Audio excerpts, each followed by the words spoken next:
discussions on international political issues for major networks such as CNN, Fox News, and NPR. And he's the author of numerous books on warfare and intelligence. So, ladies and gentlemen, please join me in giving a warm welcome to George Friedman.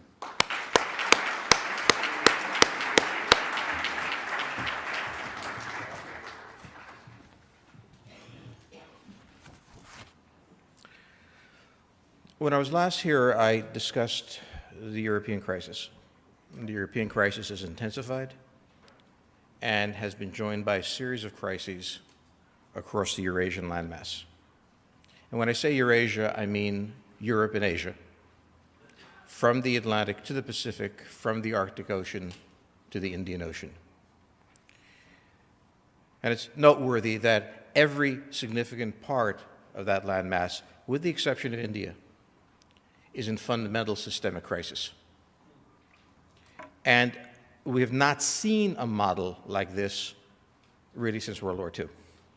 This does not mean that I'm saying that we're going to have a war or anything else. I'm simply saying that the pattern is ominous. It is not yet deep in the sense of intractable, but it is broad. And we need to understand why it's that way. Because the world has now taken an interesting shape. Eurasia is in chaos, or close to it, in Europe, in Russia, in China, in Central Asia, in the Middle East, certainly. While North America and the Western Hemisphere in general is stable, relatively stable, not perfectly stable. But the great contrast that is developing in the world is the massive distinction between the two hemispheres in the way, including Latin America, is behaving. And the massive distinction that particularly exists between North America, NAFTA, and the various trade zones and alliance blocs in the Eastern Hemisphere. This is a pattern that will not emerge and then go away in 3 years. It is a fundamental shift, and an understandable and predictable one I'll try to make, that really ushers in a new phase of human history. In the Middle East, you have had the collapse of the states that Europe invented. Syria was an invention, Lebanon was an invention, Jordan was an invention, Israel was an invention, Iraq was an invention. They all had origins of sorts, but many of them, particularly Syria and Iraq, no longer exist. They don't exist because at a certain point the United States decided it was not going to take responsibility, as the British might have, for the future of the region. Not necessarily a stupid decision, but one with consequences. For Iran, it is now in a very different game than it was. The United States has essentially taken its hands off the wheel. And there are 4 great powers in the region that can't leave: Israel, Turkey, Iran, Saudi Arabia. Saudi Arabia is a question mark. But let's say there's 4. The American strategy is to be not particularly friendly with anyone and not particularly hostile to anyone. So it is drawn a bit closer to the Iranians, a bit farther from the Israelis, deals with the Turks. This is called learning what the Romans did, learning what the British did, the balance of power. You don't send main force. The British never sent its entire military force into India. They played the various factions against each other and used local forces. And this is what you're seeing. At this point, the Iranian problem is Turkey, which is what the United States wants. The American problem is to make sure the Turks become more aggressive. The Turkish problem is, please do not draw me into your game. The American solution is, come to me, baby. So when we look at the situation for Iran, totally different from the Indian situation, we're seeing India drawn into the regional system precisely by getting what it wanted: the sanctions lifted. its greatest benefit was the sanctions because it kept them out of the game. Now they have no choice.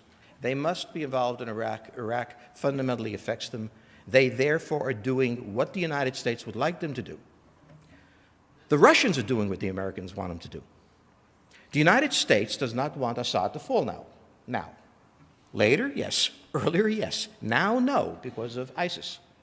The United States could not save Assad for political reasons, domestic and foreign.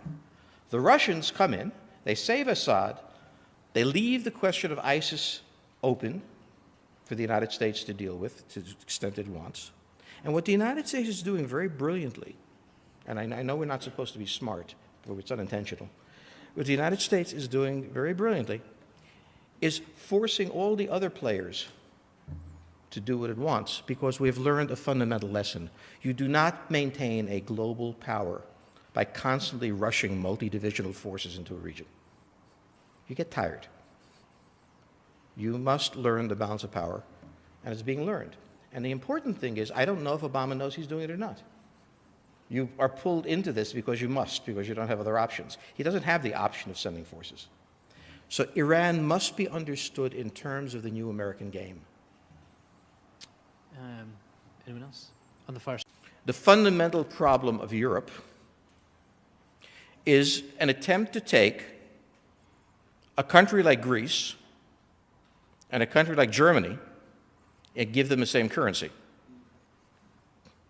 Moreover, to leave in the hands of each individual country fiscal policy while a central bank controls monetary policy, so there's no coherence between the two, and have one country so overwhelmingly powerful, Germany, that it has the ability to set the regulations of Brussels and the behavior of the European Central Bank, not because it's a conspiracy, because if you don't support the German economy, then it all comes tumbling down. You don't have Europe. There is no such thing except as a geographical expression. The unemployment rate south of the Alps is over 20%, somewhere 25%. That is the same rate of unemployment the United States had during the Great Depression. The unemployment rate in Germany is 4.5%. The harmonization of these economies is not possible. And therefore, on virtually every other issue, they are unable to act. But behind all this is the great bubble, Germany. Germany exports 47% of its GDP.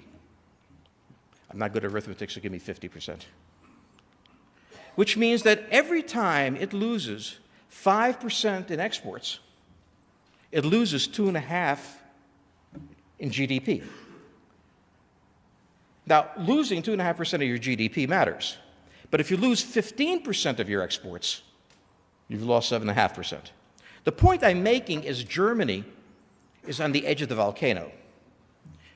It is a massive exporting power that has built its economy on the assumption of expanding demand for its goods, basically in the European Free Trade Zone.